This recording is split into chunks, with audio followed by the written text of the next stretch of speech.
Au niveau des omoplates, des anges comme nous pouvons en contempler sur des affiches ou sur les portraits qui figurent dans les églises.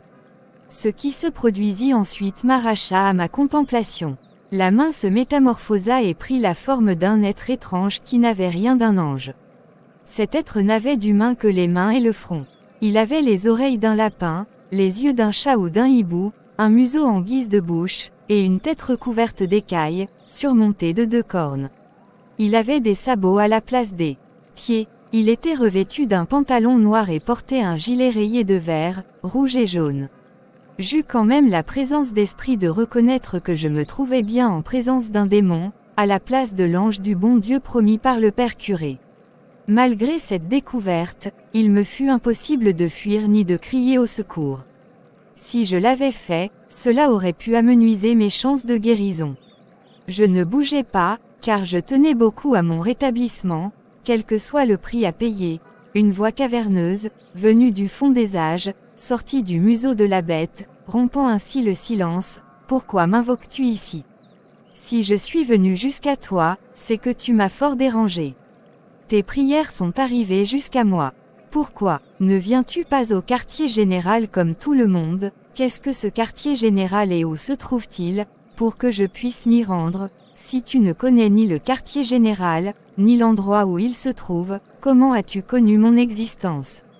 Comment as-tu appris ce qu'il fallait faire pour m'appeler? Qui t'a mis au courant de mon existence?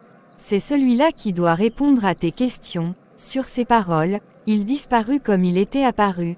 Puisqu'il se faisait un peu tard, je ne suis pas parti aussitôt pour aller voir le père curé.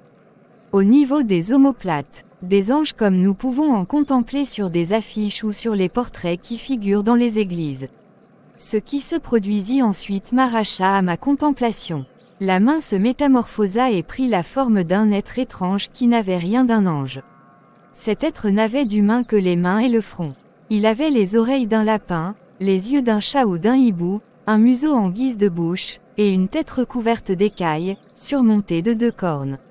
Il avait des sabots à la place des pieds. Il était revêtu d'un pantalon noir et portait un gilet rayé de vert, rouge et jaune. J'eus quand même la présence d'esprit de reconnaître que je me trouvais bien en présence d'un démon, à la place de l'ange du bon Dieu promis par le père curé. Malgré cette découverte, il me fut impossible de fuir ni de crier au secours. Si je l'avais fait, cela aurait pu amenuiser mes chances de guérison. Je ne bougeais pas, car je tenais beaucoup à mon rétablissement, quel que soit le prix à payer. Une voix caverneuse, venue du fond des âges, sortit du museau de la bête, rompant ainsi le silence. Pourquoi m'invoques-tu ici? Si je suis venu jusqu'à toi, c'est que tu m'as fort dérangé. Tes prières sont arrivées jusqu'à moi. Pourquoi ne viens-tu pas au quartier général comme tout le monde? Qu'est-ce que ce quartier général et où se trouve-t-il, pour que je puisse m'y rendre? Si tu ne connais ni le quartier général, ni l'endroit où il se trouve, comment as-tu connu mon existence? Comment as-tu appris ce qu'il fallait faire pour m'appeler? Qui t'a mis au courant de mon existence? C'est celui-là qui doit répondre à tes questions. Sur ces paroles, il disparut comme il était apparu. Puisqu'il se faisait un peu tard, je ne suis pas parti aussitôt pour aller voir le père curé. Le lendemain, de grand matin, j'allais trouver le prêtre, après qu'il eut fini de célébrer l'Eucharistie. Je lui racontais ce qui était arrivé. Au fur et à mesure que je parlais, je remarquais que l'attitude de mon interlocuteur devenait de plus en plus bizarre. Je compris qu'il était gêné de reconnaître que ce n'était pas un ange du bon Dieu qui m'était apparu, mais bien un démon, un ange déchu. Durant toute notre conversation, le prêtre ne me donna pas le temps de terminer mes phrases. Il m'interrompait souvent. Alors j'acceptais de jouer le jeu. Alors, tu as vu les anges? Ah, sœur Françoise, tu as de la chance. Beaucoup ont désiré, souhaité voir ce que tu as vécu, et n'y sont pas parvenus. D'autres sont morts sans avoir pu entrer en contact avec des saints de leur vivant. En tout cas, ta guérison ne saurait plus tarder. Que t'ont donc dit ces messagers de l'Éternel? L'ange du Très-Haut m'est apparu hier soir, mon père.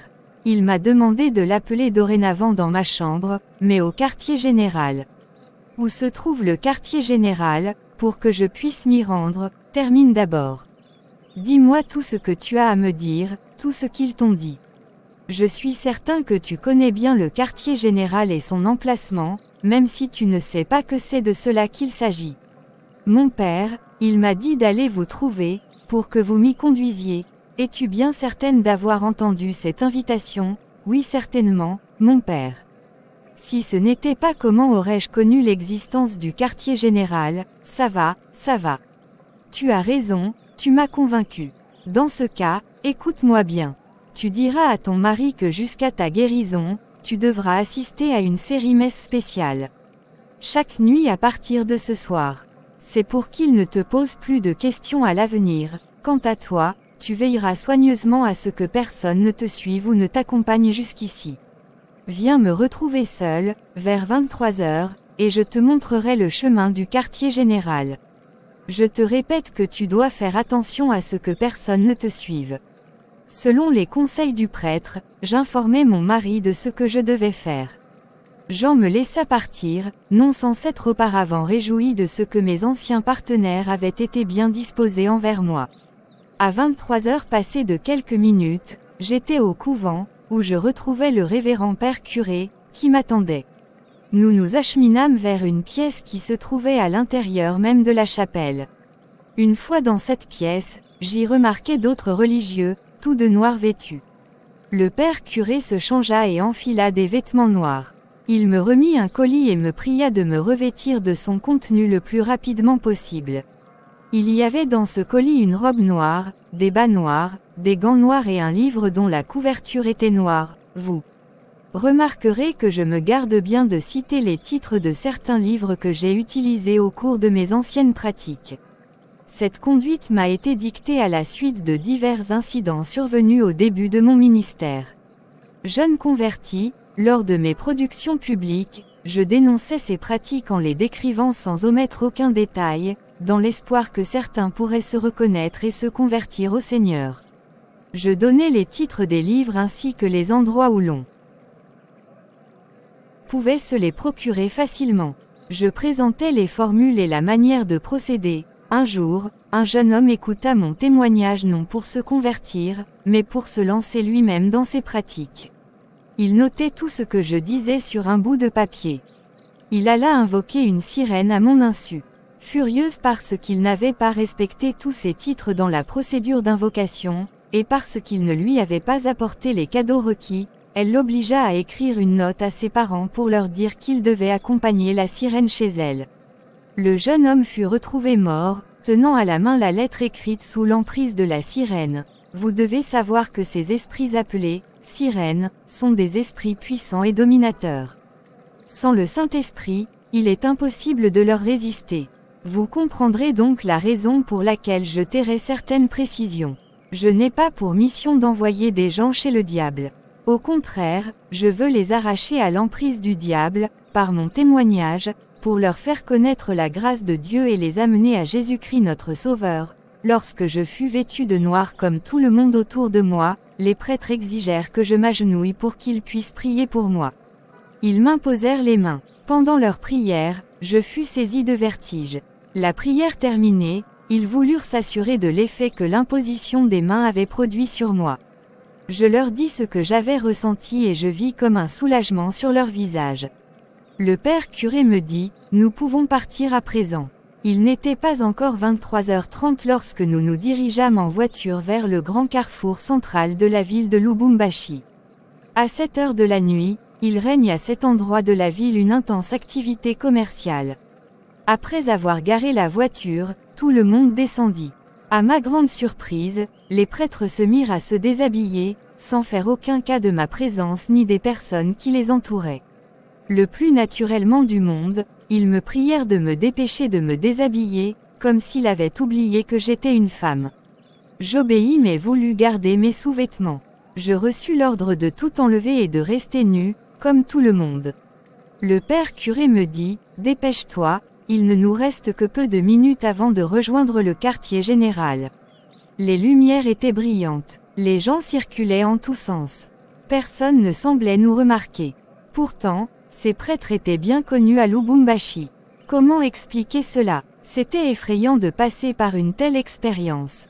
L'un des prêtres me lança, dépêche-toi, Nous n'avons pas de temps à perdre. Tu payeras cher si nous sommes en retard. C'est alors seulement que je compris que nous étions invisibles aux yeux des profanes. Je me déshabillai à mon tour.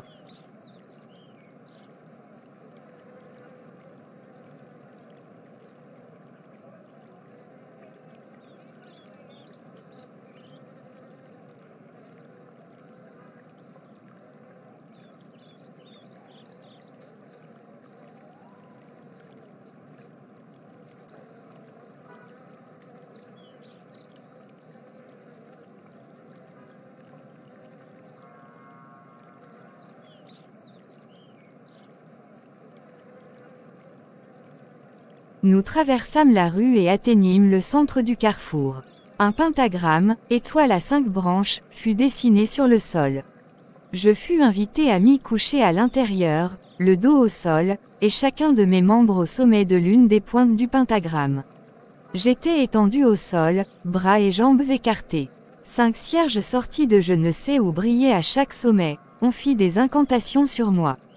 3 prélats nus m'enjambèrent, tout en ayant soin d'effleurer certaines parties de mon corps. Ils prononcèrent des prières qui m'étaient inconnues.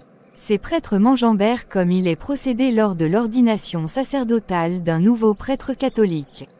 La cérémonie terminée, les cierges disparurent sans que je comprenne comment. Nous revêtîmes nos habits noirs et prîmes la direction du cimetière des sapins de la ville de Lubumbashi. Le quartier général n'était autre que le cimetière. Au quartier généralier croyait que nous étions les seuls à fréquenter les cimetières la nuit. Je perdis toute illusion en voyant le nombre croissant de personnes que j'y trouvais. La plupart étaient jeunes. Je ne sais quelle procédure ils avaient utilisée pour arriver jusqu'ici. La plupart croyaient rendre un culte à Dieu. Il y avait là des jeunes gens à la recherche de sensations fortes, chacun dans son domaine. Des étudiants venaient y chercher le moyen de terminer leurs études avec succès sans pour autant travailler. Des sportifs venaient y chercher des records inégalés. Des musiciens venaient y puiser de nouvelles inspirations. Moyennant des sacrifices, voire même des sacrifices sanglants, ces personnes signaient des pactes pour avoir plus de succès dans leurs entreprises. Mais, hélas, cette gloire n'était qu'éphémère. Il fallait renouveler le pacte après un certain temps, de peur de perdre la raison ou la vie. Il y avait aussi des hommes politiques. Outre le succès, ils désiraient obtenir le pouvoir de domination pour pouvoir s'imposer dans des assemblées générales. Certains désiraient obtenir le pouvoir de lire l'avenir, afin de se protéger des jours mauvais. Les sacrifices que devaient offrir ces derniers étaient consistants.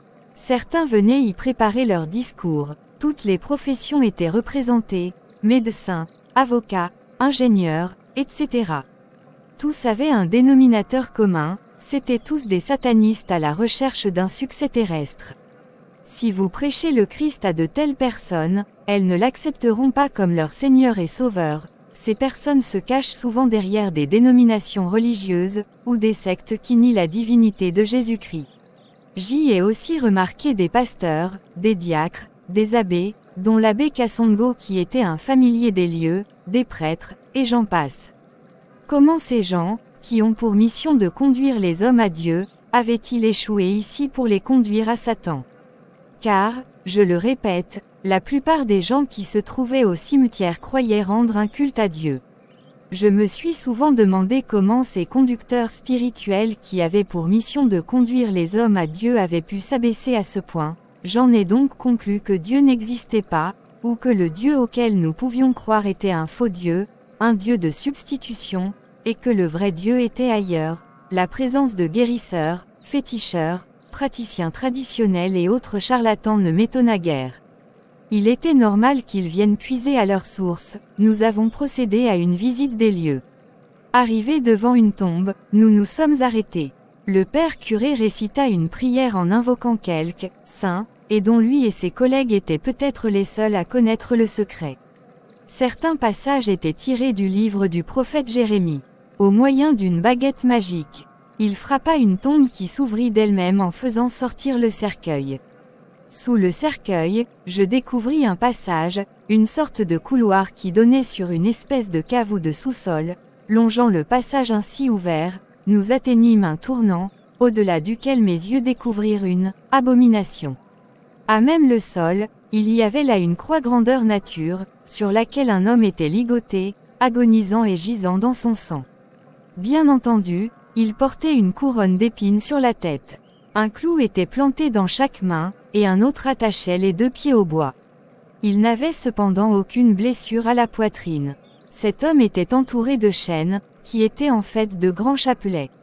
Les souffrances de cet homme étaient manifestes et me donnèrent le frisson. D'un air grave et compatissant, le curé me dit, « Voici notre Seigneur Jésus-Christ souffrant sur la croix. Son agonie dure, car il n'est jamais mort. Il est toujours vivant. » Nous avions sans doute atteint le but de notre promenade car, après avoir vu cet être, nous nous sommes prosternés pour l'adorer, puis nous avons rebroussé chemin. À quelques détails près, l'être sur la croix avait des traits semblables à ceux du Jésus-Christ, dont les images inondent les marchés et les boutiques spécialisées. Ce même Christ est parfois aussi représenté sur des bijoux féminins. Bien-aimés de Dieu, au lieu de vous contenter d'entendre la parole de Dieu, vous devriez imiter les Juifs de Bérée. En effet, la Bible déclare que ces derniers, chaque fois qu'ils avaient entendu Paul prêcher la parole de Dieu, examinaient chaque jour les Écritures, pour voir si ce qu'on leur disait était exact. Actes 17h12. Si nous avions tous fait la même chose, nous aurions découvert des passages qui décrivent physiquement le Seigneur Jésus. En effet, plusieurs centaines d'années avant la naissance du Christ, le prophète Ésaïe, 53/2 nous dit, « Il n'avait ni beauté ni éclat pour attirer nos regards, et son aspect n'avait rien pour nous plaire. » L'apôtre Paul était contemporain de Jésus-Christ. Dans sa première épître aux Corinthiens, chapitre 11, verset 14, il écrit, « C'est une honte pour l'homme de porter des cheveux longs. » Nous croyons qu'en écrivant cette épître, il était inspiré par l'Esprit de Jésus-Christ, le Saint-Esprit. À la lumière de ces 2 passages bibliques, nous constatons que les hommes ont conçu l'opposé de ce qu'affirme la Bible. Pourquoi cette falsification? La falsification persiste puisqu'ils désobéissent sciemment à ce que dit Dieu dans Exode 20/4, 5. Tu ne te feras point d'image taillée, ni de représentation quelconque des choses qui sont en haut dans les cieux, qui sont en bas sur la terre, et qui sont dans les eaux plus bas que la terre. Tu ne te prosterneras point devant elles et tu ne les serviras point. Ne voit-on pas cependant les catholiques embrasser la croix, notamment le Vendredi Saint? Pourquoi l'Éternel des armées nous interdit-il l'utilisation des images? Christ nous en donne la raison, Dieu est esprit, Jean 4h24. Vous comprendrez qu'on ne peut représenter un esprit, faut-il se servir d'objets, crucifix, eau bénite, chapelet, etc., dans le culte rendu à Dieu. Non, Dieu est esprit, et ses vrais adorateurs l'adoreront en esprit et en vérité, Jean 4h24.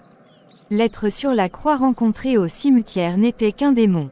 Son maître, le diable étant expert dans l'art de la substitution, ses serviteurs ne peuvent qu'agir de la même manière.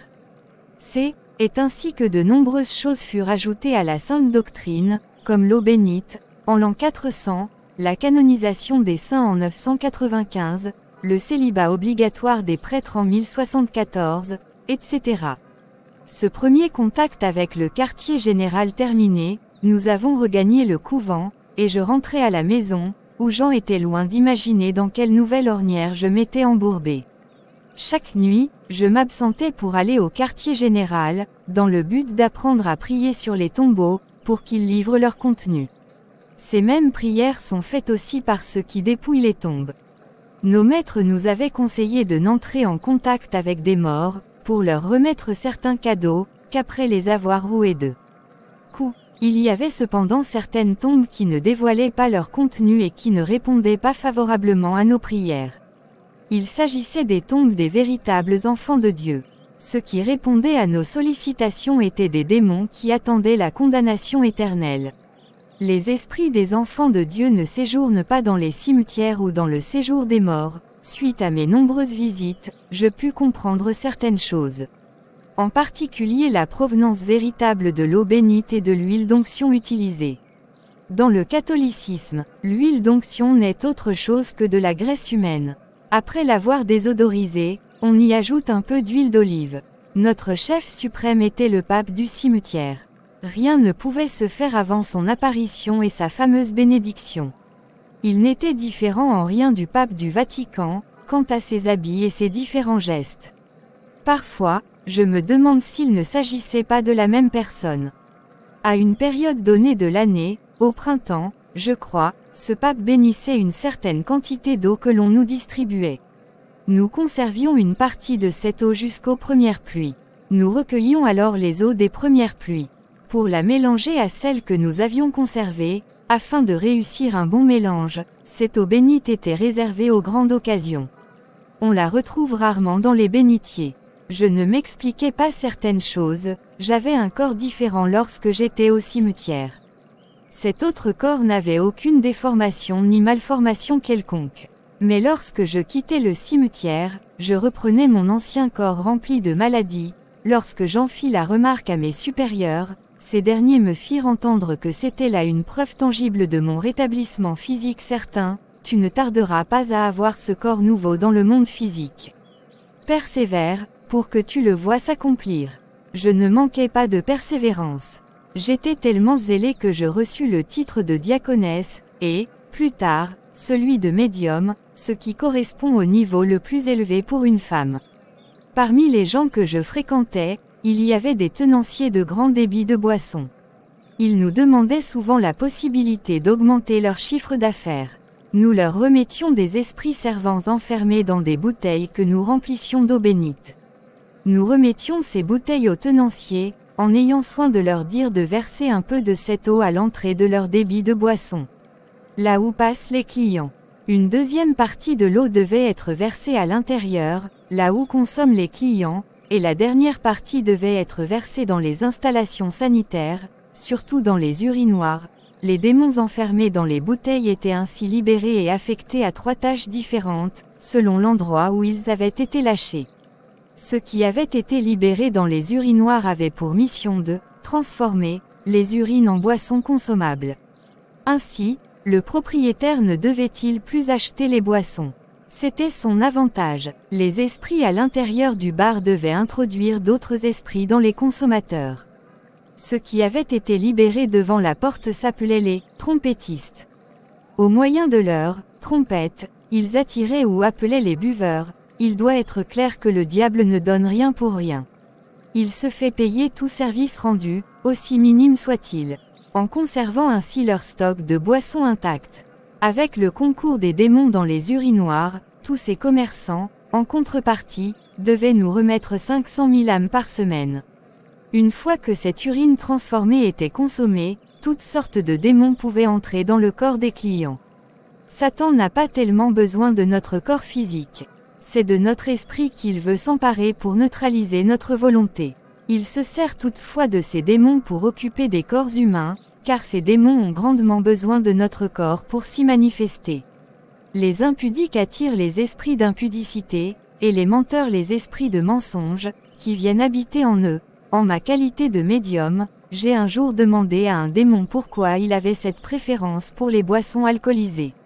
Voici la réponse qu'il me fit: si un homme, après avoir bu 1 ou 4 verres d'eau, se mettait à zigzaguer sur la route, à faire pipi dans ses habits ou à injurier grossièrement des passants, cela inciterait à la réflexion, parce qu'on ne pourrait pas le soupçonner d'être ivre. Or nous avons besoin d'endormir tout soupçon. De sorte que nos boissons de substitution provoquent des effets qui sont acceptés par les humains. C'est pourquoi nous en profitons. En tant que médium, j'avais le pouvoir de transmettre de la puissance à d'autres. Je pouvais apprendre aux nouveaux venus comment faire des invocations, ou leur montrer tout simplement comment aller au quartier général. Je pouvais réceptionner divers courriers et les expédier à différents points du globe. Je connaissais plusieurs secrets pour tuer des gens, chose que je ne fis jamais. J'étais même en mesure d'envoyer des esprits pour ensorceler tout un quartier, malgré ma capacité d'accomplir toutes ces prouesses. Une fois que j'étais en dehors du cimetière, je me retrouvais toujours malade et déformé physiquement. Mon but n'était pas de continuer à pratiquer tout ce que je faisais la nuit au cimetière. Je comptais reprendre le cours normal de ma vie. Mais j'étais chaque nuit contrainte d'abandonner la chaleur de ma maison, l'affection de mes enfants et l'amour de mon mari, Pour affronter le froid extérieur et me rendre au couvent, j'abandonnai après ces longues fréquentations du monde occulte, mon organisme accusa de sérieux signes de faiblesse. Sans que je m'en rende compte, le temps que m'avaient prédit les médecins pour que je meure était dépassé. Mais je me disais que ce n'était que partie remise. Une nuit, Jean, qui m'avait conseillé d'aller trouver les prêtres, me suivit à mon insu jusqu'au couvent. Il se calma lorsqu'il me vit franchir le portail du couvent, et rebroussa chemin. De toute façon, s'il avait attendu, il ne nous aurait pas aperçus. Pour aller du couvent au quartier général, nous étions déjà invisibles. Mais ce calme fut de courte durée, et il commença à me poser des questions précises sur mes fréquentations nocturnes et l'état de ma santé. Je feignis l'indignation, et il se rétracta en me faisant ses excuses. « Tu dois comprendre, Françoise, que nous sommes inquiets chaque fois que tu sors. Supposons qu'un jour tu ne reviennes pas, où irions-nous te chercher ?» Présenté sous cette forme, cette façon de raisonner m'alla tout droit au cœur. Je dis à mon mari qu'il avait raison. Je résolus alors d'arrêter mes visites au cimetière, après en avoir longuement parlé avec mes supérieurs, mais sans tenir compte de leur point de vue, car ma décision était déjà prise. Je fis part de ma décision au curé. Pour le convaincre de me libérer, j'ajoutai que mon mari menaçait de divorcer si je m'obstinais à déserter encore le lit conjugal chaque nuit. Il n'y aura aucune chance de guérison pour toi si tu nous quittes. Je sens que tu devras encore passer par de graves épreuves à l'avenir. Je te conseille de revoir ta décision, et de demeurer encore, quelque temps parmi nous, le temps de conjurer ce mauvais sort. Mon mari devient de plus en plus soupçonneux, mon père. S'il me suivait jusqu'ici, ce serait le divorce. S'il m'abandonnait, ce ne serait tout de même pas toi qui me prendrais en mariage. Je mis donc fin à ma fréquentation du cimetière et pris congé le plus simplement du monde de la magie secrète de l'Église catholique romaine. Je rendis au prêtre tout ce qu'il m'avait remis. Si quelqu'un se tourne vers ce qui évoque les esprits et les devins, pour se prostituer après eux, je tournerai ma face contre cet homme, et je le retrancherai du milieu de mon peuple. Lévitique 20/6. Chapitre 5. La Rose-Croix. L'un des buts de mon témoignage est de faire connaître à tout le monde que Dieu est le seul responsable de la vie des hommes sur la terre. Après avoir abandonné la magie secrète de l'Église catholique, ma santé se détériora davantage. Outre les démons qui manifestaient leur présence au travers de mon corps, les esprits errants du cimetière profitèrent de mon retrait pour élire domicile en moi. Ceci ajouta une dimension infernale à mes maux. Je pouvais entendre leurs gémissements, leurs palabres et leurs plaintes interminables. Je n'avais plus aucun répit, ni le jour ni la nuit. Je souffrais tellement que j'en perdais la notion du temps. Quand venait la nuit, je désirais ardemment voir le jour paraître. La fraîcheur et le calme de la nuit, loin de me revigorer, amplifiaient les bruits que j'entendais, empêchant ainsi tout sommeil. Quand venait le jour, je désirais parvenir à la nuit, pour me soustraire aux tracasseries et aux ennuis incessants qui meublaient mes journées. Ma condition n'avait plus rien d'humain. Gloire et louange au Seigneur Jésus-Christ, en qui nous avons la paix et la tranquillité, même dans des temps difficiles. Lui qui nous a rachetés par son sang précieux qu'il a versé au mont Golgotha. Ce sang nous couvre et nous protège des atrocités du malin. Mais, en ce temps-là, je n'avais aucune connaissance de Jésus-Christ ni de l'œuvre rédemptrice accomplie à la croix pour mon salut. Personne ne m'avait encore parlé de lui. Partout où je pâchais, chacun défendait sa religion et les doctrines qui s'y rattachaient. Serait-ce ton cas, cher bien-aimé? Au lieu de présenter Christ, présentes-tu ton Église? Présentes-tu le charisme de ton pasteur ou ta religion à quelqu'un qui a besoin de Christ? Mon introduction dans la Rose-Croix avant notre visite familiale à mon village, mes oncles paternels et maternels, qui occupaient une position privilégiée au sein de la Rose-Croix, m'avait fait enrôler au titre de Colombe, encore très jeune.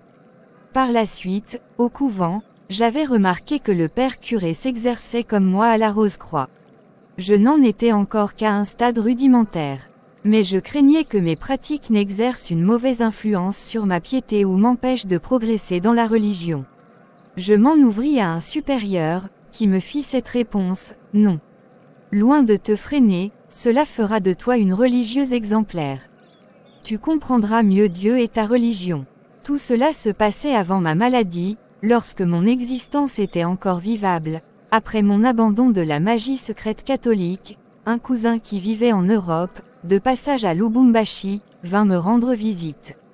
On lui avait parlé de la médiocrité de ma santé, et des péripéties que j'avais endurées pour un hypothétique rétablissement.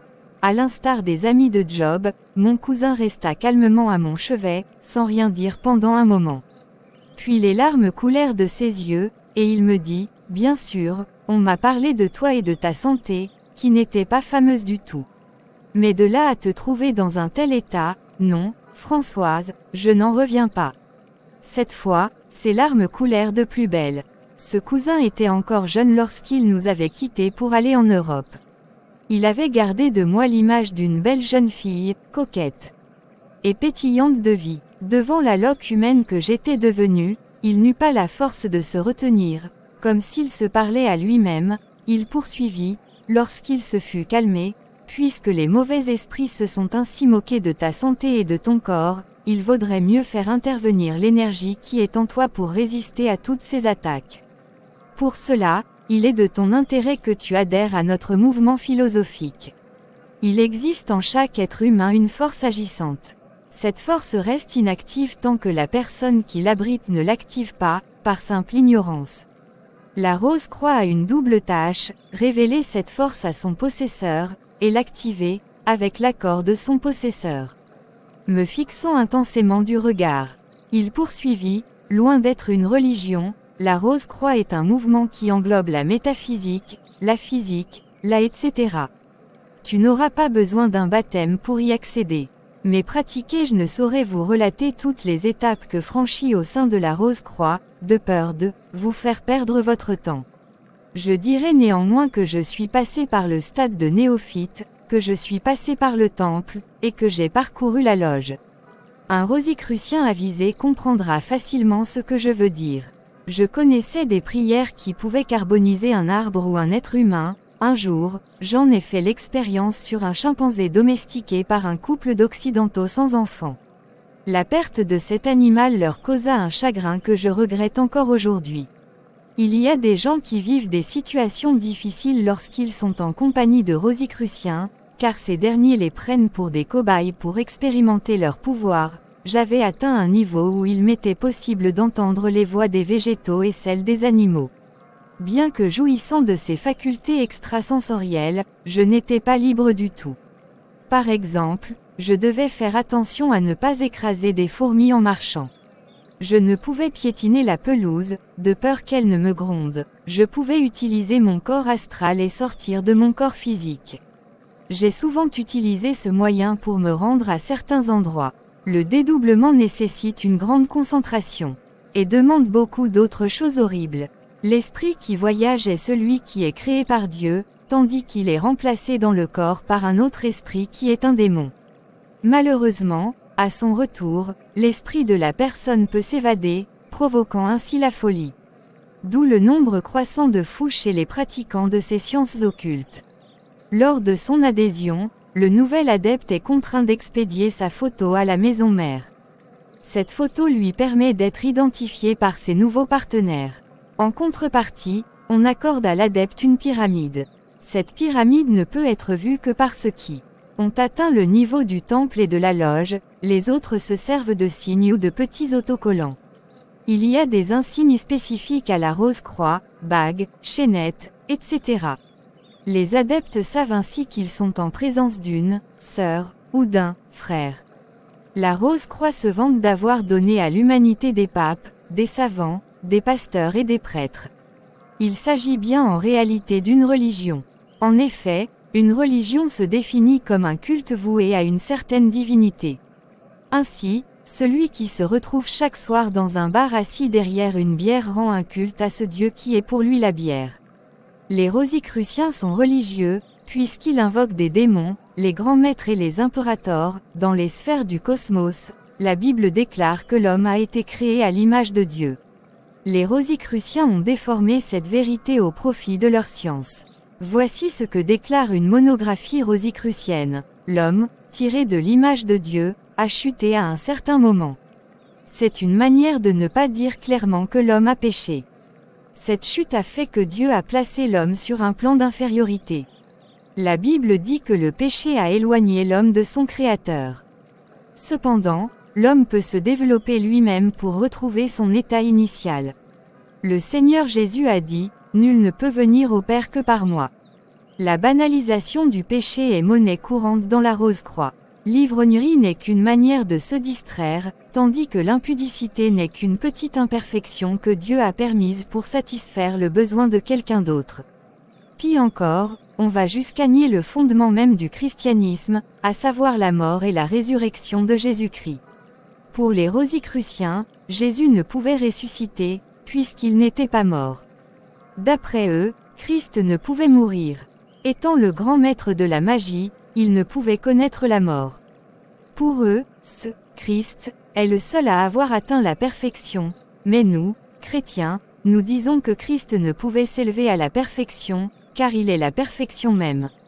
Amen. J'abandonne la Rose-Croix pour tout Rosicrucien qui se respecte, la mort n'est qu'un terme réservé aux personnes ignorantes. La mort ne serait que le début d'un nouveau cycle de perfectionnement. Pour expliquer leur incapacité à me venir en aide, ils me disaient, « Ta dernière incarnation date du temps d'Adolf Hitler. Au cours de cette incarnation, tu as tellement tué de gens que maintenant tu dois payer cher tes crimes. Tu es en train de payer pour les crimes que tu as commis dans ta vie antérieure. Tu ne seras parfaite que dans une prochaine incarnation. Cependant, tu peux accélérer ce processus en faisant certaines études. Tentez d'entendre la parole de Dieu, vous devriez imiter les Juifs de Bérée. En effet, la Bible déclare que ces derniers, chaque fois qu'ils avaient entendu Paul prêcher la parole de Dieu, examinaient chaque jour les Écritures, pour voir si ce qu'on leur disait était exact. Acte 17h12. Si nous avions tous fait la même chose, nous aurions découvert des passages qui décrivent physiquement le Seigneur Jésus. En effet, plusieurs centaines d'années avant la naissance du Christ, le prophète Ésaïe, 53/2 nous dit, « Il n'avait ni beauté ni éclat pour attirer nos regards, et son aspect n'avait rien pour nous plaire. » L'apôtre Paul était contemporain de Jésus-Christ. Dans sa première épître aux Corinthiens, chapitre 11, verset 14, il écrit, « C'est une honte pour l'homme de porter des cheveux longs. » Nous croyons qu'en écrivant cette épître, il était inspiré par l'Esprit de Jésus-Christ, le Saint-Esprit. À la lumière de ces deux passages bibliques, nous constatons que les hommes ont conçu l'opposé de ce qu'affirme la Bible. Pourquoi cette falsification? La falsification persiste puisqu'ils désobéissent sciemment à ce que dit Dieu dans Exode 20/4, 5. Tu ne te feras point d'image taillée, ni de représentation quelconque des choses qui sont en haut dans les cieux, qui sont en bas sur la terre, et qui sont dans les eaux plus bas que la terre. Tu ne te prosterneras point devant elles et tu ne les serviras point. Ne voit-on pas cependant les catholiques embrasser la croix, notamment le Vendredi Saint? Pourquoi l'Éternel des armées nous interdit-il l'utilisation des images? Christ nous en donne la raison, Dieu est esprit, Jean 4h24. Vous comprendrez qu'on ne peut représenter un esprit, faut-il se servir d'objets, crucifix, eau bénite, chapelet, etc. Dans le culte rendu à Dieu. Non, Dieu est esprit, et ses vrais adorateurs l'adoreront en esprit et en vérité, Jean 4h24. L'être sur la croix rencontré au cimetière n'était qu'un démon. Son maître, le diable étant expert dans l'art de la substitution, ses serviteurs ne peuvent qu'agir de la même manière. C'est ainsi que de nombreuses choses furent ajoutées à la sainte doctrine, comme l'eau bénite, en l'an 400, la canonisation des saints en 995, le célibat obligatoire des prêtres en 1074, etc. Ce premier contact avec le quartier général terminé, nous avons regagné le couvent, et je rentrai à la maison, où Jean était loin d'imaginer dans quelle nouvelle ornière je m'étais embourbé. Chaque nuit, je m'absentais pour aller au quartier général, dans le but d'apprendre à prier sur les tombeaux, pour qu'ils livrent leur contenu. Ces mêmes prières sont faites aussi par ceux qui dépouillent les tombes. Nos maîtres nous avaient conseillé de n'entrer en contact avec des morts, pour leur remettre certains cadeaux, qu'après les avoir roués de coups, il y avait cependant certaines tombes qui ne dévoilaient pas leur contenu et qui ne répondaient pas favorablement à nos prières. Il s'agissait des tombes des véritables enfants de Dieu. Ceux qui répondaient à nos sollicitations étaient des démons qui attendaient la condamnation éternelle. Les esprits des enfants de Dieu ne séjournent pas dans les cimetières ou dans le séjour des morts. Suite à mes nombreuses visites, je pus comprendre certaines choses. En particulier la provenance véritable de l'eau bénite et de l'huile d'onction utilisée dans le catholicisme. L'huile d'onction n'est autre chose que de la graisse humaine. Après l'avoir désodorisée, on y ajoute un peu d'huile d'olive. Notre chef suprême était le pape du cimetière. Rien ne pouvait se faire avant son apparition et sa fameuse bénédiction. Il n'était différent en rien du pape du Vatican, quant à ses habits et ses différents gestes. Parfois, je me demande s'il ne s'agissait pas de la même personne. À une période donnée de l'année, au printemps, je crois, ce pape bénissait une certaine quantité d'eau que l'on nous distribuait. Nous conservions une partie de cette eau jusqu'aux premières pluies. Nous recueillions alors les eaux des premières pluies pour la mélanger à celles que nous avions conservées, qui se respectent. La mort n'est qu'un terme réservé aux personnes ignorantes. La mort ne serait que le début d'un nouveau cycle de perfectionnement. Pour expliquer leur incapacité à me venir en aide, ils me disaient, « Ta dernière incarnation date du temps d'Adolf Hitler. Au cours de cette incarnation, tu as tellement tué de gens que maintenant tu dois payer cher tes crimes. Tu es en train de payer pour les crimes que tu as commis dans ta vie antérieure. Tu ne seras parfaite que dans une prochaine incarnation. Cependant, tu peux accélérer ce processus en faisant certaines études. » Les études en question consistaient à invoquer de manière occulte les esprits de personnes décédées, les maîtres invisibles et les impérators. Les choses telles que l'huile et l'eau mystique ne me furent d'aucune utilité. Méfiez-vous des maisons où la présence de miroirs ne se justifie pas, dans un bureau par exemple.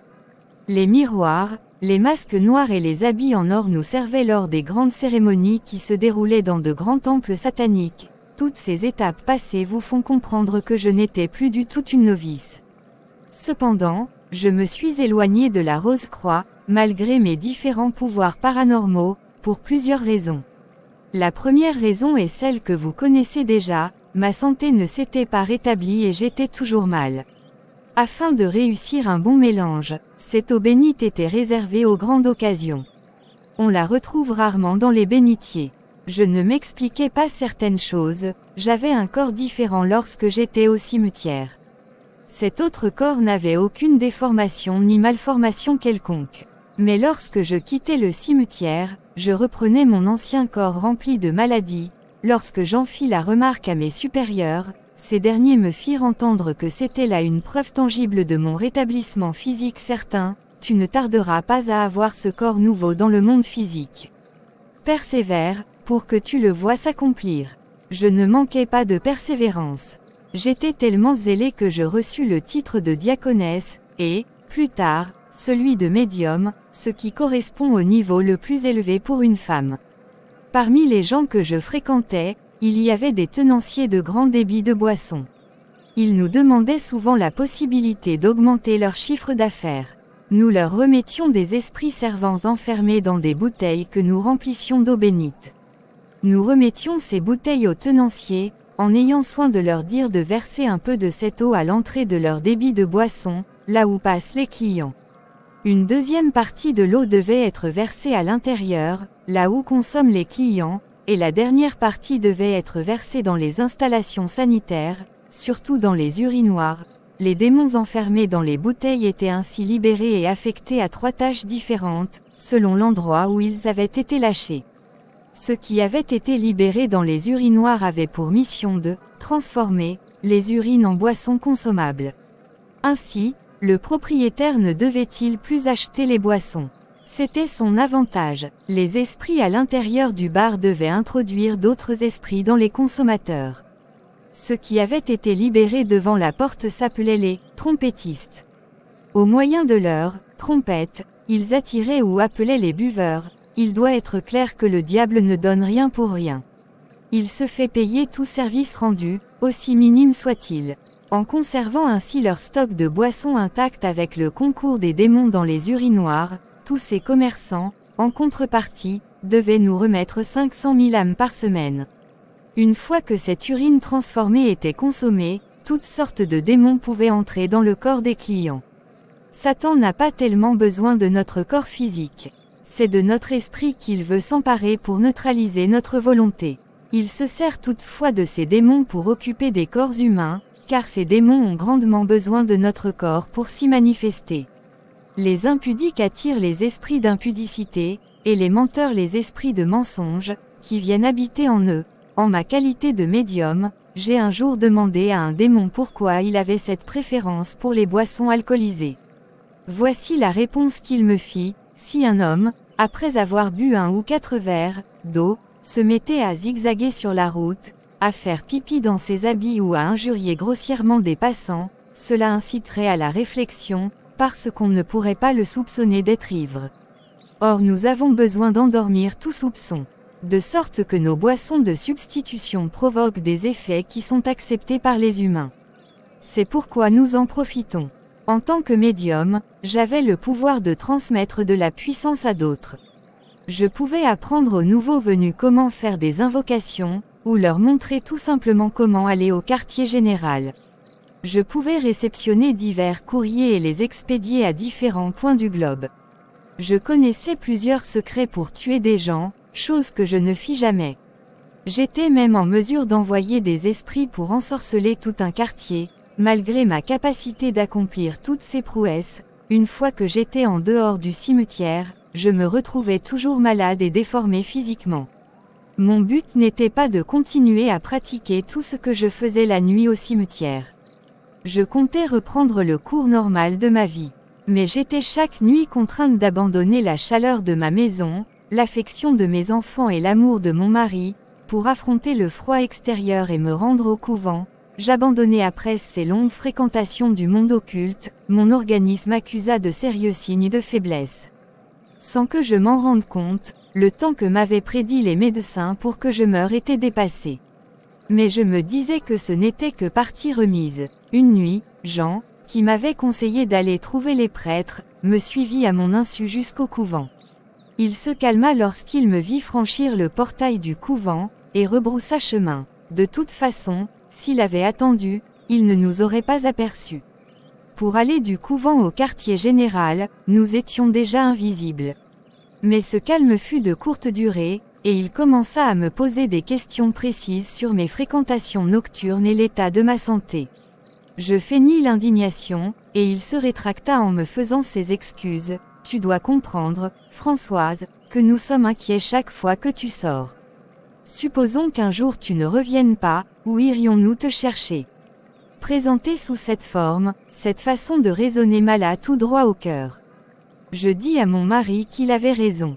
Je résolus alors d'arrêter mes visites au cimetière. Après en avoir longuement parlé avec mes supérieurs, mais sans tenir compte de leur point de vue, car ma décision était déjà prise, je fis part de ma décision au curé. Pour le convaincre de me libérer, j'ajoutai que mon mari menaçait de divorcer si je m'obstinais à déserter encore le lit conjugal chaque nuit. Il n'y aura aucune chance de guérison pour toi si tu nous quittes. Je sens que tu devras encore passer par de graves épreuves à l'avenir. Je te conseille de revoir ta décision, et de demeurer encore, quelque temps parmi nous, le temps de conjurer ce mauvais sort. Mon mari devient de plus en plus soupçonneux, mon père. S'il me suivait jusqu'ici, ce serait le divorce. S'il m'abandonnait, ce ne serait tout de même pas toi qui me prendrais en mariage. Je mis donc fin à ma fréquentation du cimetière et pris congé le plus simplement du monde de la magie secrète de l'Église catholique romaine. Je rendis au prêtre tout ce qu'il m'avait remis. Si quelqu'un se tourne vers ce qui évoque les esprits et les devins, pour se prostituer après eux, je tournerai ma face contre cet homme, et je le retrancherai du milieu de mon peuple. Lévitique 20/6. Chapitre 5. La Rose-Croix. L'un des buts de mon témoignage est de faire connaître à tout le monde que Dieu est le seul responsable de la vie des hommes sur la terre. Après avoir abandonné la magie secrète de l'Église catholique, ma santé se détériora davantage, outre les démons qui manifestaient leur présence au travers de mon corps. Les esprits errants du cimetière profitèrent de mon retrait pour élire domicile en moi. Ceci ajouta une dimension infernale à mes maux. Je pouvais entendre leurs gémissements, leurs palabres et leurs plaintes interminables. Je n'avais plus aucun répit, ni le jour ni la nuit. Je souffrais tellement que j'en perdais la notion du temps. Quand venait la nuit, je désirais ardemment voir le jour paraître. La fraîcheur et le calme de la nuit, loin de me revigorer, amplifiaient les bruits que j'entendais, empêchant ainsi tout sommeil. Quand venait le jour, je désirais parvenir à la nuit, pour me soustraire aux tracasseries et aux ennuis incessants qui meublaient mes journées. Ma condition n'avait plus rien d'humain. Gloire et louange au Seigneur Jésus-Christ, en qui nous avons la paix et la tranquillité, même dans des temps difficiles. Lui qui nous a rachetés par son sang précieux qu'il a versé au mont Golgotha. Ce sang nous couvre et nous protège des atrocités du malin. Mais, en ce temps-là, je n'avais aucune connaissance de Jésus-Christ ni de l'œuvre rédemptrice accomplie à la croix pour mon salut. Personne ne m'avait encore parlé de lui. Partout où je pâchais, chacun défendait sa religion et les doctrines qui s'y rattachaient. Serait-ce ton cas, cher bien-aimé? Au lieu de présenter Christ, présentes-tu ton Église? Présentes-tu le charisme de ton pasteur ou ta religion à quelqu'un qui a besoin de vos visites familiales à mon village, mes oncles paternels et maternels, qui occupaient une position privilégiée au sein de la Rose-Croix, m'avaient fait enrôler au titre de colombe, encore très jeune. Par la suite, au couvent, j'avais remarqué que le père curé s'exerçait comme moi à la Rose-Croix.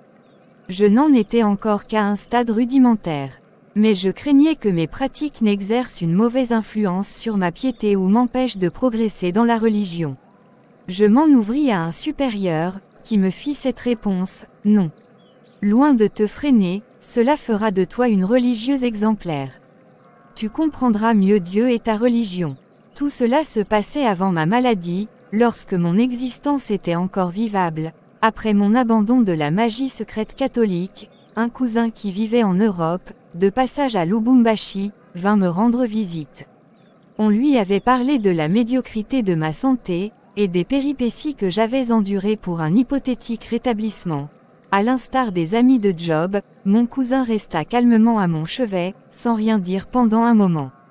Puis les larmes coulèrent de ses yeux, et il me dit, « Bien sûr, on m'a parlé de toi et de ta santé, qui n'était pas fameuse du tout. Mais de là à te trouver dans un tel état, non, Françoise, je n'en reviens pas. » Cette fois, ses larmes coulèrent de plus belle. Ce cousin était encore jeune lorsqu'il nous avait quittés pour aller en Europe. Il avait gardé de moi l'image d'une belle jeune fille, coquette et pétillante de vie. Devant la loque humaine que j'étais devenue, il n'eut pas la force de se retenir, comme s'il se parlait à lui-même, il poursuivit, lorsqu'il se fut calmé, « Puisque les mauvais esprits se sont ainsi moqués de ta santé et de ton corps, il vaudrait mieux faire intervenir l'énergie qui est en toi pour résister à toutes ces attaques. Pour cela, il est de ton intérêt que tu adhères à notre mouvement philosophique. Il existe en chaque être humain une force agissante. Cette force reste inactive tant que la personne qui l'abrite ne l'active pas, par simple ignorance. La Rose-Croix a une double tâche, révéler cette force à son possesseur, et l'activer, avec l'accord de son possesseur. » Me fixant intensément du regard, il poursuivit, « Loin d'être une religion, la Rose-Croix est un mouvement qui englobe la métaphysique, la physique, la etc. Tu n'auras pas besoin d'un baptême pour y accéder. Mais pratiquer, je ne saurais vous relater toutes les étapes que franchis au sein de la Rose-Croix, de peur de vous faire perdre votre temps. Je dirais néanmoins que je suis passé par le stade de néophyte, que je suis passé par le temple, et que j'ai parcouru la loge. Un rosicrucien avisé comprendra facilement ce que je veux dire. Je connaissais des prières qui pouvaient carboniser un arbre ou un être humain. Un jour, j'en ai fait l'expérience sur un chimpanzé domestiqué par un couple d'occidentaux sans enfants. La perte de cet animal leur causa un chagrin que je regrette encore aujourd'hui. Il y a des gens qui vivent des situations difficiles lorsqu'ils sont en compagnie de rosicruciens, car ces derniers les prennent pour des cobayes pour expérimenter leur pouvoir. J'avais atteint un niveau où il m'était possible d'entendre les voix des végétaux et celles des animaux. Bien que jouissant de ces facultés extrasensorielles, je n'étais pas libre du tout. Par exemple, je devais faire attention à ne pas écraser des fourmis en marchant. Je ne pouvais piétiner la pelouse, de peur qu'elle ne me gronde. Je pouvais utiliser mon corps astral et sortir de mon corps physique. J'ai souvent utilisé ce moyen pour me rendre à certains endroits. Le dédoublement nécessite une grande concentration, et demande beaucoup d'autres choses horribles. L'esprit qui voyage est celui qui est créé par Dieu, tandis qu'il est remplacé dans le corps par un autre esprit qui est un démon. Malheureusement, à son retour, l'esprit de la personne peut s'évader, provoquant ainsi la folie. D'où le nombre croissant de fous chez les pratiquants de ces sciences occultes. Lors de son adhésion, le nouvel adepte est contraint d'expédier sa photo à la maison mère. Cette photo lui permet d'être identifié par ses nouveaux partenaires. En contrepartie, on accorde à l'adepte une pyramide. Cette pyramide ne peut être vue que par ceux qui ont atteint le niveau du temple et de la loge, les autres se servent de signes ou de petits autocollants.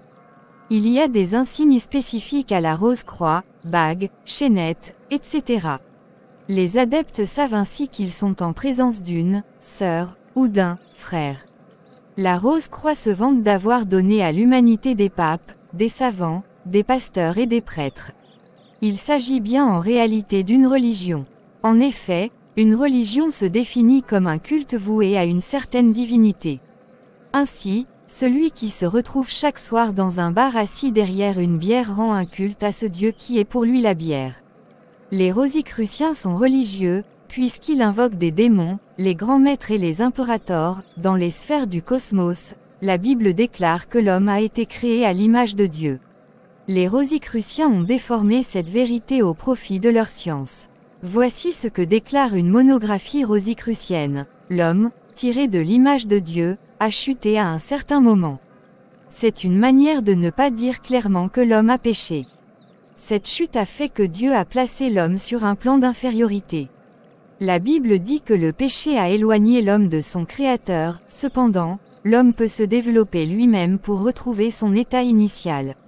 Le Seigneur Jésus a dit, « Nul ne peut venir au Père que par moi ». La banalisation du péché est monnaie courante dans la Rose-Croix. L'ivrognerie n'est qu'une manière de se distraire, tandis que l'impudicité n'est qu'une petite imperfection que Dieu a permise pour satisfaire le besoin de quelqu'un d'autre. Pis encore, on va jusqu'à nier le fondement même du christianisme, à savoir la mort et la résurrection de Jésus-Christ. Pour les Rosicruciens, Jésus ne pouvait ressusciter, puisqu'il n'était pas mort. D'après eux, Christ ne pouvait mourir. Étant le grand maître de la magie, il ne pouvait connaître la mort.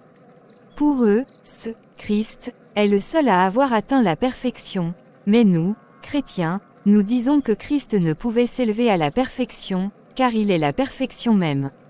Amen. J'abandonne la rose-croix pour tout Rosicrucien.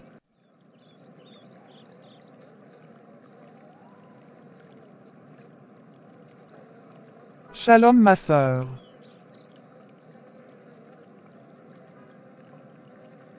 Seconde raison venait de la constatation que j'avais faite, seuls les riches pouvaient accéder à la connaissance supérieure dans la Rose-Croix. Ce qui sous-entend que mon porte-monnaie en a pas mal pâti. La dernière raison qui motiva mon départ de la Rose-Croix est la suivante, je reçus un jour une lettre émanant de mes chefs, dans laquelle on exigeait que je choisisse de quelle manière je voulais mourir, s'il t'arrivait un jour de mourir, quel genre de mort choisirais-tu ? Mort par noyade, mort par asphyxie, mort par étouffement, mort par épuisement ou par maladie, mort par pendaison, mort à la suite d'une bagarre, mort à la suite d'un accident, mort pendant le sommeil, etc. Cette lettre suscita en moi un sentiment de révolte et de dégoût. Je perdis tout intérêt pour la Rose-Croix. Comment osent-ils me poser de telles questions, alors qu'ils connaissent les raisons profondes de mon adhésion à leur secte ?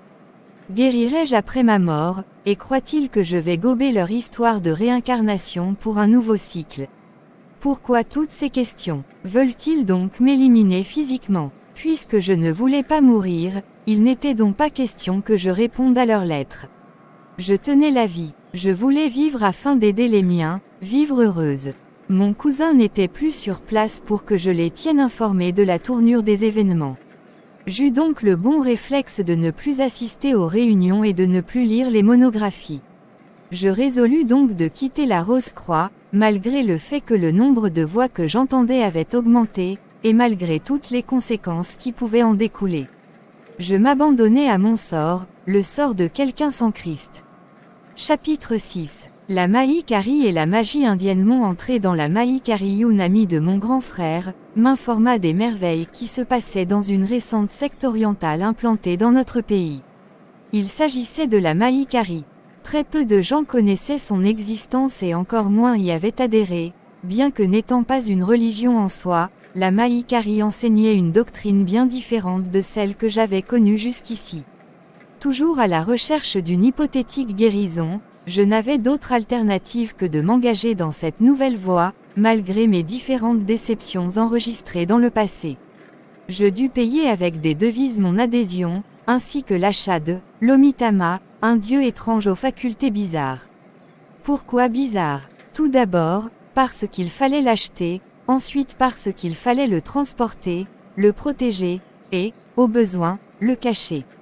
Ce dieu me fut présenté sous la forme d'un médaillon creux comportant un bout de papier représentant l'effigie d'une personne. Malgré les prévisions des hommes, le délai fixé pour ma mort était déjà expiré, mais j'avais toujours cette épée suspendue au-dessus de ma tête. Je croyais à tout ce que l'on me demandait de croire, afin d'atteindre mon but, qui n'était que la guérison physique. Ma ferveur fut si manifeste qu'en peu de temps je gagnai la confiance des maîtres. Ce qui me valut le titre de « donneur de lumière ». Quelle lumière pouvais-je transmettre aux autres, sinon une lumière noire et pleine de démons? Cette secte enseignait aussi la réincarnation, ce qui lui attirait un nombre croissant d'adeptes. Les gens y venaient en masse car on leur disait qu'ils n'avaient plus que quelques occasions, au plus, de revenir sur la terre avant d'être en harmonie avec leur Dieu. Ces différentes réincarnations devaient les libérer de leurs diverses imperfections. Ainsi remplis de l'espoir de renaître bientôt parfait, les adeptes se voyaient tout permis dans cette vie. Le christianisme donne aux enfants de Dieu le pouvoir de dominer sur la création, Marc 16h15. En revanche, dans la Mahikari, l'homme doit tout faire, par ses propres efforts et ses propres moyens, pour dominer sur la nature et sur ses semblables. Mais je fus vite lassé. Mon corps accusait de plus en plus de faiblesse et de fatigue. Lorsque je demandais pourquoi je demeurais toujours malade, on me répondait que c'était une question de comportement. Ces esprits viennent du 5e ciel. Dès qu'ils auront terminé de faire ce qu'ils ont à faire en vous, ils vous laisseront libre. Les 2/3 des enseignements que nous recevions concernaient les moyens d'obtenir des biens matériels. Des questions telles que celle-ci, comment devenir riche? Comment doubler son capital, étaient courantes dans leurs réunions. En outre, je ne croyais pas à leur Dieu. Même un petit enfant aurait pu déceler la supercherie. Quel était ce Dieu qui, au lieu de nous secourir, de nous sauver, de nous guérir et de nous protéger, devait se laisser transporter ou dissimuler par nous, alors que c'était à nous de recevoir sa protection et son soutien? Je n'avais que faire de ce Dieu pour riche. Comment un pauvre aurait-il pu se payer les devises nécessaires pour acheter l'Omitama? Oui, même un petit enfant aurait pu déceler le subterfuge. Mieux valait pour moi me résigner à mon sort et attendre calmement la mort, plutôt que faire souffrir mon âme inutilement. Toutefois, l'idée de mourir si jeune me chagrinait beaucoup. J'avais un mari et 4 enfants que je chérissais. J'étais prête à tout sacrifier pour eux. Pourquoi la maladie s'acharnait-elle tant sur moi, alors que le monde était rempli de candidats au suicide? En dernier ressort, je priais Dieu. Je n'avais souvent pensé à lui qu'en dernier ressort, lorsque mon intelligence avait épuisé toute autre solution. Ma foi a donc commencé quand j'ai constaté mon ignorance. Satan m'avait tellement avili que mes jambes et mes pieds avaient démesurément enflé, au point que je ne pouvais mettre aucune chaussure. Pour me chausser, je devais utiliser des cartons maintenus à jet de ficelle. Un démon s'était logé dans mon dos et m'obligeait à rester en permanence dans une position inclinée. Même en ces temps difficiles, où un seul regard porté sur moi incitait à la répugnance, j'en demeura à mes côtés. Mon premier contact avec la magie indienne y existe en Inde, une organisation magique occulte dont je tairai le nom, et qui avait, à cette époque-là, 2 bureaux de représentation en Afrique. Le premier bureau se trouvait au Malawi, tandis que le second était situé dans la ville même de Lubumbashi. Un après-midi, Alors que je revenais de chez une parente, près de la gare, un inconnu m'interpella, c'était le représentant de l'organisation magique indienne au Congo. Mais je fus vite lassé. Mon corps accusait de plus en plus de faiblesse et de fatigue. Lorsque je demandais pourquoi je demeurais toujours malade, on me répondait que c'était une question de comportement. Ces esprits viennent du 5e ciel. Dès qu'ils auront terminé de faire ce qu'ils ont à faire en vous, ils vous laisseront libre. Les 2/3 des enseignements que nous recevions concernaient les moyens d'obtenir des biens matériels. Des questions telles que celle-ci, comment devenir riche? Comment doubler son capital, étaient courantes dans leurs réunions. En outre, je ne croyais pas à leur Dieu. Même un petit enfant aurait pu déceler la supercherie. Quel était ce Dieu qui, au lieu de nous secourir, de nous sauver, de nous guérir et de nous protéger, devait se laisser transporter ou dissimuler par nous, alors que c'était à nous de recevoir sa protection et son soutien? Je n'avais que faire de ce Dieu pour riche. Comment un pauvre aurait-il pu se payer les devises nécessaires pour acheter l'omitama? Oui, même un petit enfant aurait pu déceler le subterfuge. Mieux valait pour moi me résigner à mon sort et attendre calmement la mort, plutôt que faire souffrir mon âme inutilement. Toutefois, l'idée de mourir si jeune me chagrinait beaucoup. J'avais un mari et 4 enfants que je chérissais. J'étais prête à tout sacrifier pour eux. Pourquoi la maladie s'acharnait-elle tant sur moi, alors que le monde était rempli de candidats au suicide? En dernier ressort, je priais Dieu. Je n'avais souvent pensé à lui qu'en dernier ressort, lorsque mon intelligence avait épuisé toute autre solution. Ma foi a donc commencé quand j'ai constaté mon ignorance. Satan m'avait tellement avili que mes jambes et mes pieds avaient démesurément enflé, au point que je ne pouvais mettre aucune chaussure. Pour me chausser, je devais utiliser des cartons maintenus à jet de ficelle. Un démon s'était logé dans mon dos et m'obligeait à rester en permanence dans une position inclinée. Même en ces temps difficiles, où un seul regard porté sur moi incitait à la répugnance. Jean demeura à mes côtés. Mon premier contact avec la magie indienne y existe en Inde, une organisation magique occulte dont je tairai le nom, et qui avait, à cette époque-là, 2 bureaux de représentation en Afrique. Le premier bureau se trouvait au Malawi, tandis que le second était situé dans la ville même de Lubumbashi. Un après-midi, alors que je revenais de chez une parente, près de la gare, un inconnu m'interpella, c'était le représentant de l'organisation magique indienne au Congo. Hélas, qui es-tu pour supporter le poids d'un aussi grand nombre d'individus? Je me tins sur le qui-vive, pour voir s'il s'adressait bien à moi ou à un autre passant. En moi-même, je ne manquais pas de m'interroger sur l'identité de celui qui pouvait voir les personnes dont je ne percevais que les voix.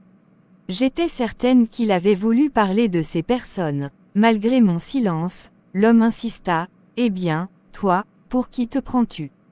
Pour la reine d'Angleterre, ou pour qui? C'est bien à toi que je m'adresse. Pourquoi fais-tu semblant de ne pas m'entendre? Ne sais-tu pas que j'ai la possibilité de te libérer de toute cette charge? Sois sage, et réfléchis un peu. Si je t'aide, que perds-tu et qu'ai-je à gagner? Rien. » J'étais tellement dégoûté de la vie que je n'eus même pas le courage de répondre à ces paroles, ne serait-ce que par politesse. Comme un automate, je poursuivis ma route. Cependant, poussé par je ne sais quelle force ou autorité, l'inconnu, loin de se décourager, me poursuivit, malgré mon manque d'intérêt. Sois sage et raisonnable, je te donne tout de même mon adresse, pour le cas où tu changerais d'idée et que tu voudrais me joindre.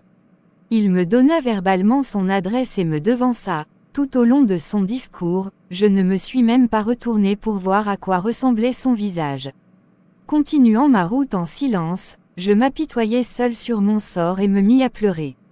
Je me dis, pourquoi ai-je été si grossière envers cet inconnu? Comment a-t-il vu ceux qui me parlent souvent? S'il a pu les voir, c'est qu'il n'est pas un profane. Une fois rentré à la maison, je continuais à me poser ces questions. N'avait-il pas raison, après tout? Qu'avais-je à perdre, puisque, dans l'état où j'étais, tout était perdu? Autant le revoir. Ma décision fut prise, il fallait que je le rencontre.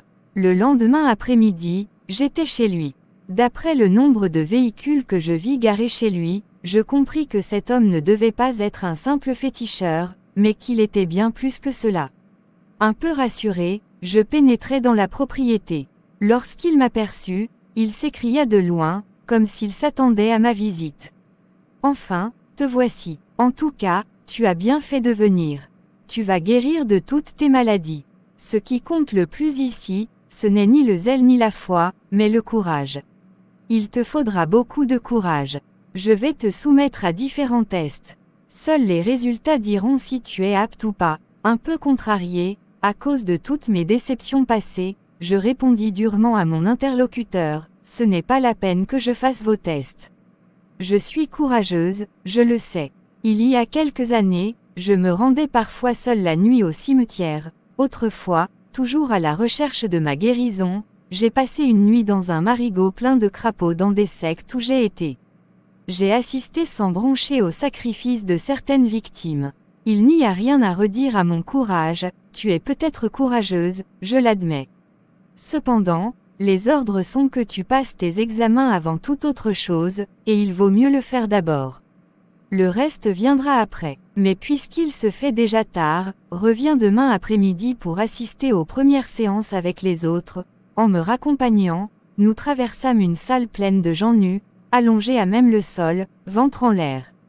Dans une autre salle, certaines personnes semblaient suivre un cours, l'initiation le lendemain. Lorsque je revins, on me donna un crayon à billes et un cahier pour prendre des notes. Je fus conduite dans la seconde salle aperçue la veille. Nous devions mémoriser des phrases dont je ne comprenais pas la signification, car elles étaient dans une langue étrangère à consonance orientale. L'enseignant se servait d'une baguette pour cadencer le rythme de la prononciation. Ce n'est pas sans raison que je mentionne ce détail. En mémorisant ainsi ces textes, nous nous ouvrions au diable et à ses démons, à notre insu. Le diable utilise la parole, non seulement pour propager son message mortel, mais aussi pour posséder les âmes. C'est ainsi par exemple que lorsqu'un magicien prononce une formule magique, il utilise un code qui doit nécessairement déclencher un certain mécanisme. Le maître avait pour moi une considération qui me déconcertait parfois. Si j'avais été encore coquette, cela aurait pu se comprendre. Mais ma condition actuelle touchait à la laideur, et je ne voyais rien en moi qui pouvait l'intéresser ou lui plaire. Cela m'intriguait et ne manquait pas de me mettre mal à l'aise. Dans la Rose-Croix, on pouvait se dédoubler et aussi parler avec des végétaux. Je découvrais à présent, chez mon nouveau maître, que le diable pouvait transformer un homme en animal, en une mouche, un boa, un crocodile, un moustique, etc. Les véhicules que j'avais aperçus lors de mon arrivée n'appartenaient pas à des visiteurs, mais à des clients. Un jour, après un cours, mon maître me dit confidentiellement, « Chère madame, dans ce bas monde, il n'y a rien pour rien. Les personnes qui viennent nous consulter ne le font pas gratuitement. Ils doivent payer un certain prix, soit en espèces, soit en échange d'une vie humaine, soit encore en faisant certaines tâches. Pour toi, ne t'inquiète pas, car ton cas est un peu spécial, tu ne dois rien payer, car c'est moi qui t'ai trouvé, et non l'inverse. » Je découvrais à présent, chez mon nouveau maître, que le diable pouvait transformer un homme en animal, en une mouche, un boa, un crocodile, un moustique, etc. Les véhicules que j'avais aperçus lors de mon arrivée n'appartenaient pas à des visiteurs, mais à des clients. Un jour, après un cours, mon maître me dit confidentiellement, « Chère madame, dans ce bas monde, il n'y a rien pour rien. Les personnes qui viennent nous consulter ne le font pas gratuitement. Ils doivent payer un certain prix, soit en espèces, soit en échange d'une vie humaine, soit encore en faisant certaines tâches. Pour toi, ne t'inquiète pas, car ton cas est un peu spécial, tu ne dois rien payer, car c'est moi qui t'ai trouvé, et non l'inverse. Il y a des gens qui n'ont pas payé ce qu'ils nous doivent. Cela paye leur dette de leur liberté. Ils sont transformés en animaux, en boas, en singes, en léopards, etc., et ils sont vendus à des zoos ou des cirques. C'est très simple, je les métamorphose en animaux, et je bloque le processus de retour à leur forme humaine par des formules appropriées. La victime reste pour de bon dans sa condition. On la ligote, on la met en cage, et on la vend en Ouganda, en Tanzanie, ou le plus souvent au Kenya. Le drame de ces personnes, qui restent sous une forme animale, c'est qu'elles continuent à voir et à entendre exactement comme des hommes, mais sans pouvoir communiquer avec nous. Premières expérimentations le cours touchèrent à leur terme. Vint ensuite le temps des expériences. Un après-midi, nous nous trouvions dans l'une des salles, spacieuse et non meublée. Tout le monde se coucha nu, face contre terre. Nous devions remuer nos 4 membres à la manière d'un nageur dans l'eau. Nous avions répété plusieurs fois ce même exercice, lorsque le maître entra dans la salle où nous nous trouvions, et nous donna l'ordre de fermer les yeux. Il menaça sévèrement tous ceux qui désobéiraient à ses ordres. Il nous ordonna ensuite de réciter certaines des phrases que nous avions apprises par cœur, en ayant bien soin de prononcer convenablement chaque mot. Et d'aspirer une bouffée d'air après chaque phrase. Malgré l'interdiction du maître, ma curiosité me poussa à désobéir. Je voulais savoir à quoi servait toute cette mise en scène. Allongé sur le sol, au lieu de fermer les 2 yeux, je n'en fermais qu'un seul, et observais ce qui se passait au moyen de mon œil entrouvert. Sous mon œil médusé, je vis une métamorphose se produire. Mon voisin devint un monstre moitié serpent, moitié homme. Les pieds, les jambes et une partie du tronc s'étaient déjà transformés en la queue d'un serpent, tandis que la poitrine, les bras et la tête conservaient encore leur forme humaine. À la vue de cette scène, je perdis courage et je pris peur. Je voulus me sauver, fuir et partir au loin. Mais je me rappelais les imprécations du maître et les conséquences qui en découleraient. Aussi, je m'abstins et me concentrai sur l'exercice. Ceci me prit un peu de temps et me causa un léger retard. Je fus la dernière à me transformer en boa, je sentais un affaiblissement total. Ouvrant les yeux pour voir ce qui m'arrivait, je découvris que tout mon corps avait pris la forme d'un serpent. Seule ma tête conservait encore une forme humaine. J'eus un second étourdissement et, à mon réveil, j'étais entièrement un serpent, un énorme boa. Au lieu de marcher, je rampais. À la place de paroles, sortaient de ma bouche des sifflements identiques à ceux d'un serpent. Toute la salle était remplie de boas. Seul le maître, debout, avait conservé sa forme humaine. J'entendais tout, et je voyais tout ce qui entrait dans mon champ visuel. Cependant, je ne pouvais pas m'exprimer. Une demi-heure plus tard, je ressentis comme un étourdissement. Lorsque je repris connaissance, je me retrouvais dans mon corps, avec mes maladies. J'avais pourtant été heureuse de constater que, sous forme d'un boa, je n'avais pas de difformité. Ce qui m'avait poussé à penser que j'étais guérie.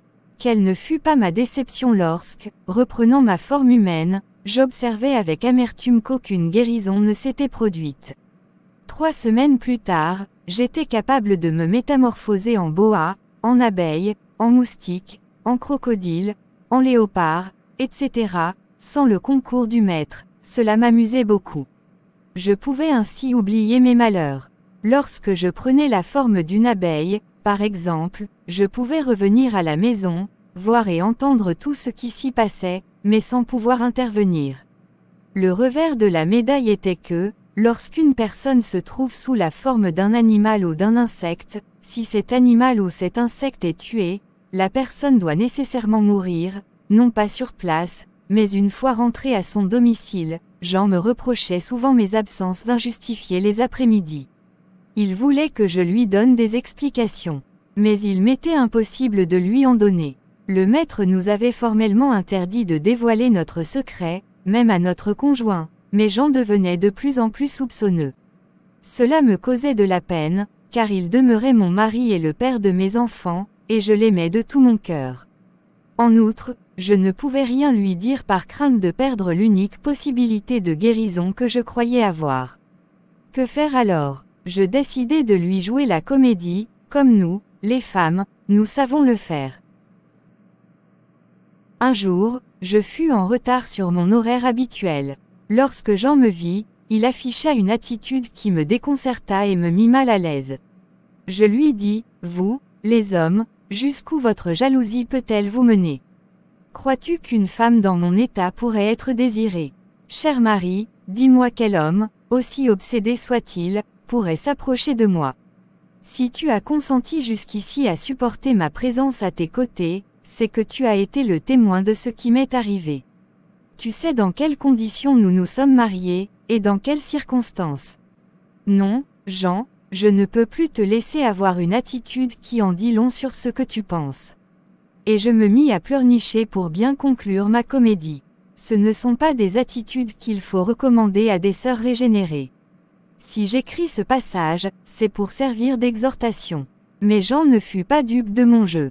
Bien au contraire. Un jour, il me suivit sans que je m'en aperçoive. Je ne l'aperçus qu'au dernier moment, et je n'avais plus aucun moyen de faire demi-tour ni de l'esquiver. J'entrai donc chez mon maître, et lui expliquai que, mon mari était à mes trousses. En un temps record, je me transformai en boa. Le maître n'eut que le temps de cacher mes habits dans un tiroir, et j'en fis irruption dans la pièce. Où est ma femme? Demanda-t-il. De quelle femme parles-tu, cher monsieur? Lui rétorqua le maître. Je parle bien de mon épouse. Celle qui vient d'entrer dans cette salle. Je la suis depuis la maison. Elle n'a pu aller ailleurs. Je l'ai vue entrer ici, dans cette pièce, mais regarde bien la pièce où nous nous trouvons. Il n'y en a qu'une. Cette fenêtre donne sur l'endroit par lequel tu es venu. Si ta femme est entrée ici, comme tu as l'audacieuse prétention de le dire, trouve-la donc. Sinon, présente-moi des excuses et dégage le plancher, car tu es en train de violer mon domicile. J'étais bien présente, mais Jean ne le savait pas. Enroulé sur moi-même dans un coin, je suivais le spectatrice le dialogue entre les deux hommes. À la fin, Jean s'exclama, découragé, « Ce n'est pas possible, mon Dieu, ce n'est pas possible. Je rêve ou quoi? J'ai suivi Françoise depuis la maison, jusque dans cette pièce. Où est donc passée ma chère épouse? Je ne vois qu'un boa et toi ici. Mais où est donc passée ma femme? Es-tu malade, ou quoi? Ai-je affaire à un fou? Je te dis de t'en aller, ou je vais porter plainte. » Jean n'était pas d'un tempérament compliqué. Il s'excusa et s'en alla. J'eus un pincement de cœur en voyant le désarroi de mon mari.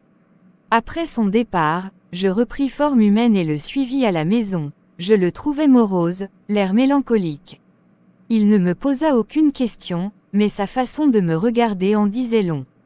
Avait-il des soupçons, ou avait-il simplement compris que sa chère Françoise n'était autre que ce boa dans le coin de la pièce?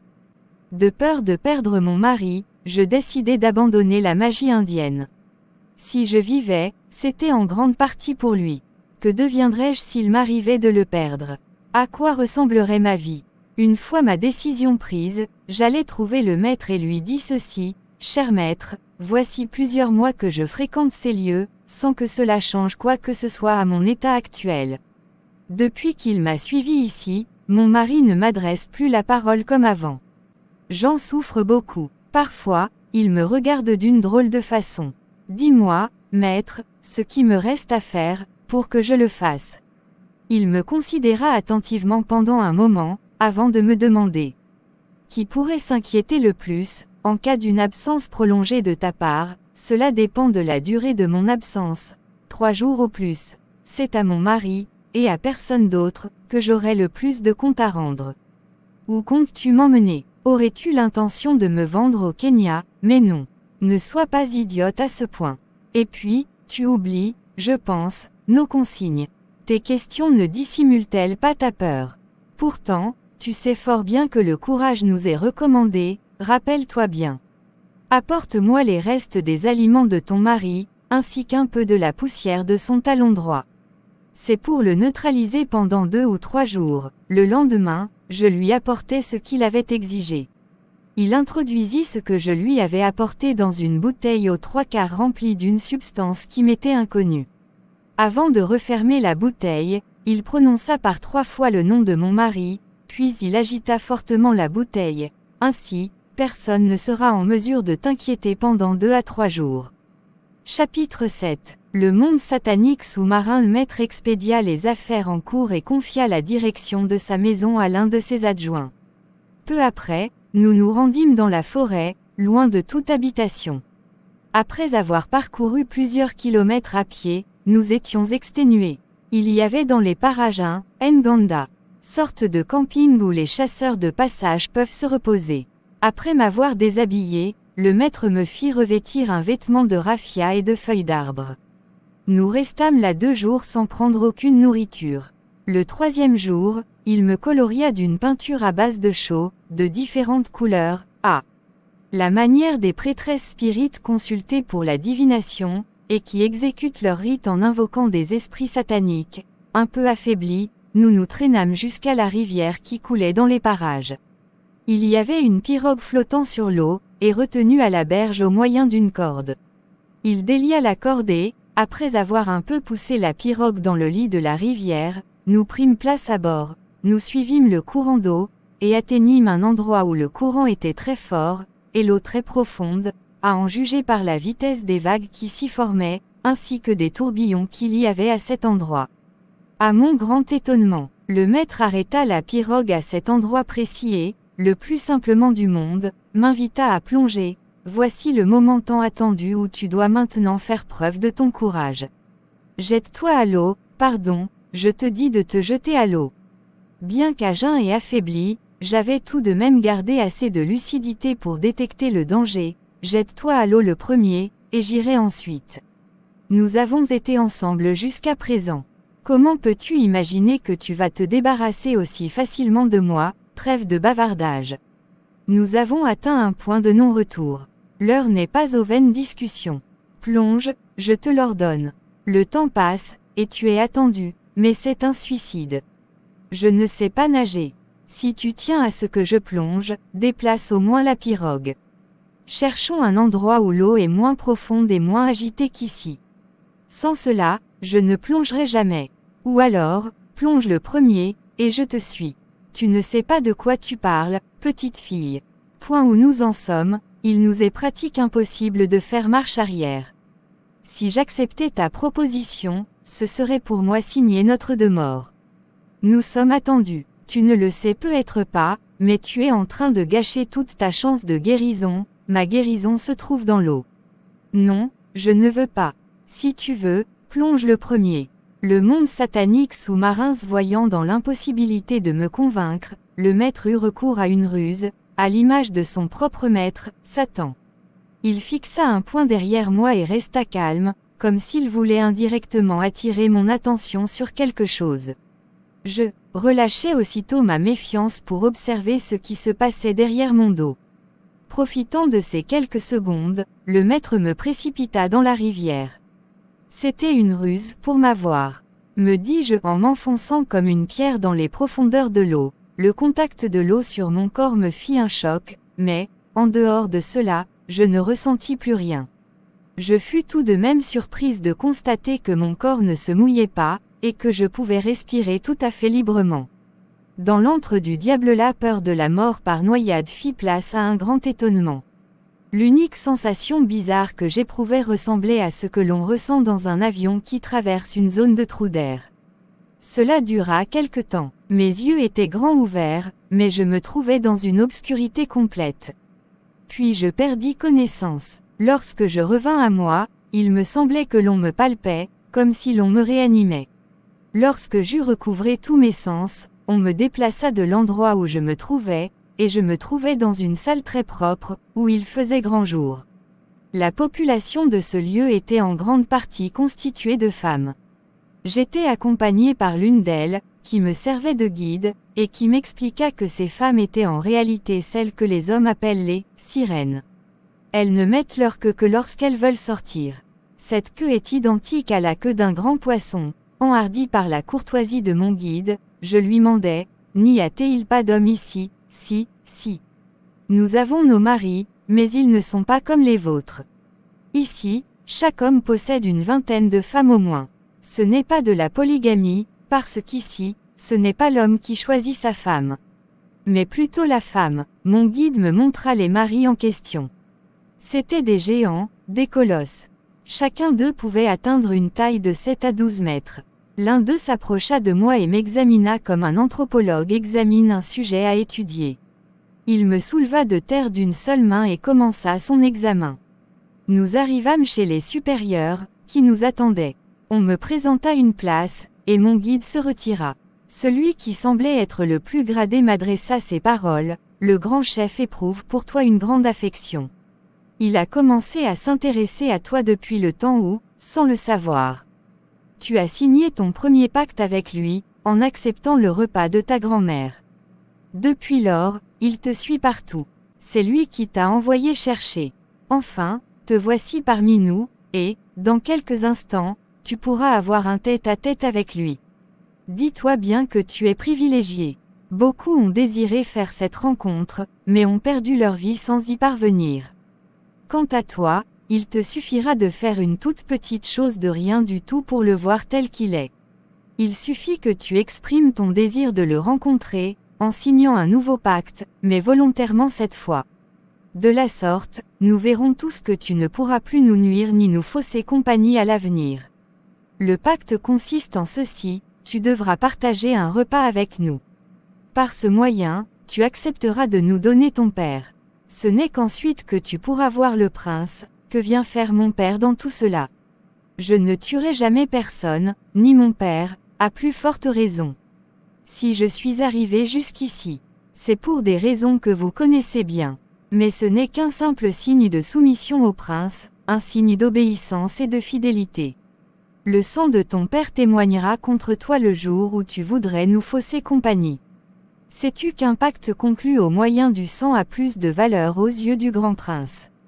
Et si tu donnes le sang de ton père, quel signe de dévouement, d'attachement et d'amour pour le maître? Nous avons choisi ton père, car nous avons pensé que c'est lui qui convenait le mieux, entre ton mari, tes 4 enfants, ta mère ou ton père. Si tu n'es pas de cet avis, tu as encore le temps de nous indiquer, sur cette liste, qui tu veux sacrifier. Mais plus la personne sacrifiée vous est chère, plus la valeur du pacte est grande. Non, réfléchis, petite fille. Ne tiens pas compte de ce que tu crois, ni de ton état actuel. Tu auras une beauté bien plus grande que celle que tu. Il a remarqué ton courage et veut faire de toi une grande reine de l'Afrique noire. Tu es la seule à avoir pu mériter son admiration. Montre-toi digne d'une telle estime de la part de notre grand prince. Fais un petit geste, et tout changera positivement pour toi. Devant un langage aussi séducteur, je fus sur le point d'oublier le caractère atroce de l'acte qui m'était demandé, ainsi que ses conséquences. Mais, après réflexion, je ne découvris rien qui me permettrait de condamner mon père. Quel service devrais-je encore rendre, pour mériter tant d'éloges? Rien, absolument rien. En revanche, toi, tu recevras de grandes richesses. Ne te l'ai-je pas dit au début? Tu deviendras réellement une reine enviée de tous. Le grand prince a juré de te faire un nom dans la bijouterie africaine. C'est par le moyen de ce grand commerce de bijoux que tu le serviras et que tu lui permettras d'obtenir continuellement du sang humain et des âmes. C'est impossible. Je ne peux collaborer avec vous. Combien de fois faudra-t-il vous dire que j'ai horreur du sang? Je ne peux pas tuer, et je ne tuerai personne. Tuez-moi plutôt, car je ne tuerai ni mon père, ni aucune autre personne figurant sur votre liste. Ne te fâche pas. Qui t'a parlé de tuer? À vrai dire, tu ne tueras personne. Accepte seulement de manger avec nous, accepte que ces bijoux